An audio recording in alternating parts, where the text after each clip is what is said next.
General Qamar Javed Bajwa Pakistan کے سب سے طاقتور منصب یعنی آرمی چیف کے عہدے پر 6 سال تک فائز رہنے کے بعد گزشتہ روز ریٹائر ہو گئے۔ ان کی شخصیت اور ان کے دور کا ایک جائزہ لینا اس لیے بھی ضروری ہے کہ قوم کو معلوم ہو کہ نئے army chief general Asim Munir کو فوج کی کمانڈ کن حالات میں سنبھالنا پڑ رہی ہے۔ میری رائے کے مطابق پالیسیوں کے لحاظ سے جنرل باجوہ کا دور بحیثیت مجموعی خوبیوں اور خامیوں کا ایک مرکب تھا، تاہم ذاتی حوالوں سے ان کی خوبیوں کا پلڑا ہمیشہ بھاری رہا۔ ان کی پہلی خوبی یہ ہے کہ وہ ایک کھلے ڈلے ذہن کے مالک تھے اور آرمی چیف بننے کے بعد بھی ان کی یہ خوبی برقرار رہی۔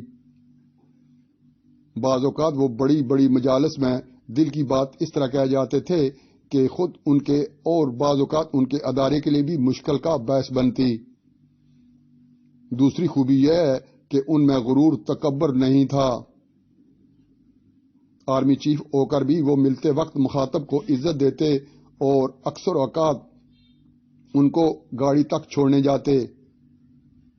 ایک اور خوبی ان کی یہ ہے کہ اپنی یا فوج کی بعض غلطیوں کا کھل کر اعتراف کرتے ہیں، اور ظاہر ہے کہ اپنی غلطی کا اعلانیہ اعتراف کرنا غیر معمولی لوگوں کی نشاندہی ہوتی ہے۔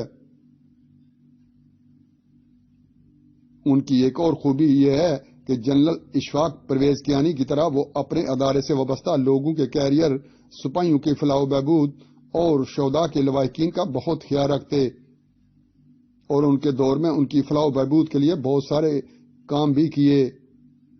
ایک اور خوبی ان کی یہ تھی کہ ذات کی بجائے وہ اپنے ادارے اور نیشنل سیکورٹی کے معاملات میں حساس ہیں۔ مثلا انہوں نے اپنی ذات اور عقیدے سے متعلق غلط پروپیگنڈے کرنے والوں کو کوئی نقصان نہیں پہنچایا اور اپنے ساتھ دھوکہ کرنے والوں کو بھی معاف کیے رکھا، لیکن جب ملک یا ادارے کا معاملہ آیا تو انہوں نے لیفٹیننٹ جنرل تک کی سطح کے لوگوں کو سزائیں دلوائیں۔ خارجہ پالیسی کے حوالے سے ان کی سوچ منفرد اور باکمال تھی۔ وہ انڈیا کے ساتھ تعلقات بہتر بنانا چاہتے تھے۔ دوست ممالک اور امریکہ کے ساتھ بھی انہوں نے بہتر سفارتکاری کی، لیکن ان ذاتی خوبیوں کے باوجود اس حقیقت سے انکار نہیں کیا جا سکتا کہ ان کے دور میں فوج سیاست میں حد سے زیادہ مداخلت کرتی رہی۔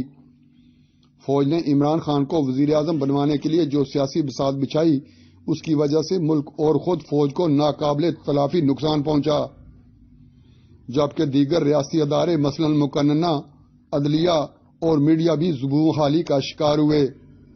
لیکن آخر میں جب انہیں احساس ہوا کہ عمران خان ناقابل اصلاح انسان ہے اور یہ کہ فوج کی سیاست میں مداخلت کی وجہ سے ملک اور فوج کو غیر معمولی نقصان پہنچ رہا ہے، تو انہوں نے نہ صرف اس عمل کو ترک کیا بلکہ اپنی غلطی کا برملا اعتراف بھی کیا۔ عمران خان کے پروجیکٹ کے لیے فوج نے سیاست میں جو مداخلت کی، میرے خیال میں اس غلطی کا بھی تنہا جنرل باجوہ کو ذمہ دار قرار دینا مناسب نہیں، کیونکہ عمران خان اور پی ٹی آئی کی سپورٹ اور نون لیگ وغیرہ کی دشمنی کا پروجیکٹ انہیں ورثے میں ملا تھا۔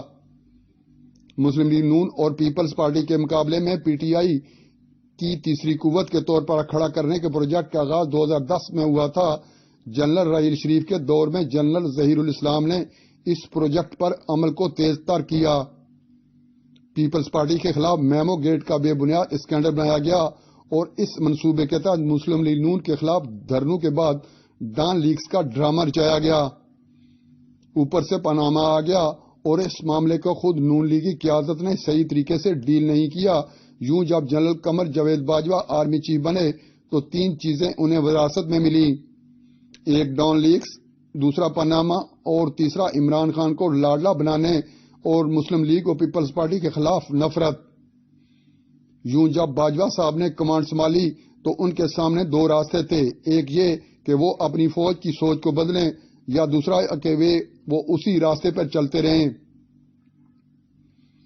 بدقسمتی سے مسلم لیگ نون نے بھی جنرل راحیل شریف اور جنرل ظہیر الاسلام کے دور کا حساب جنرل باجوہ کے دور میں برابر کرنا چاہا، جس کی وجہ سے جنرل باجوہ اول الذکر راستہ اپنانے پر مجبور ہوئے۔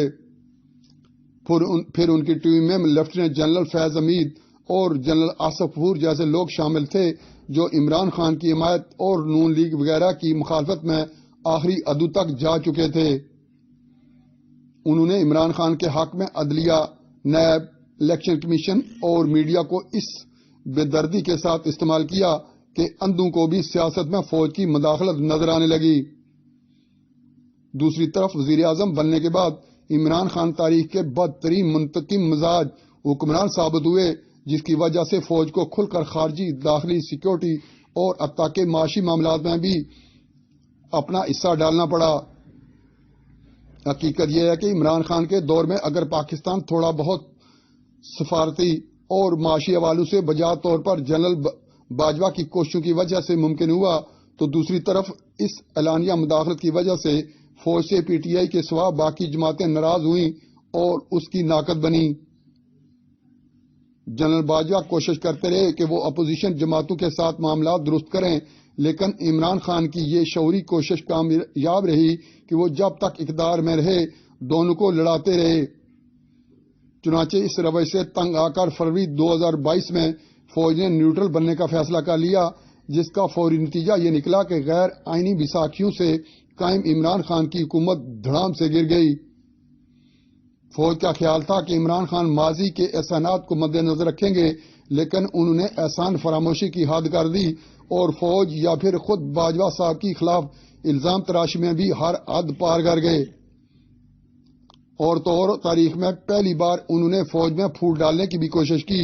یوں اب فوج کی کم و بیش وہ کیفیت ہے کہ نہ خدا ہی ملا نہ وصال صنم، بلکہ صنم تو بہت ستم گر بن گئے۔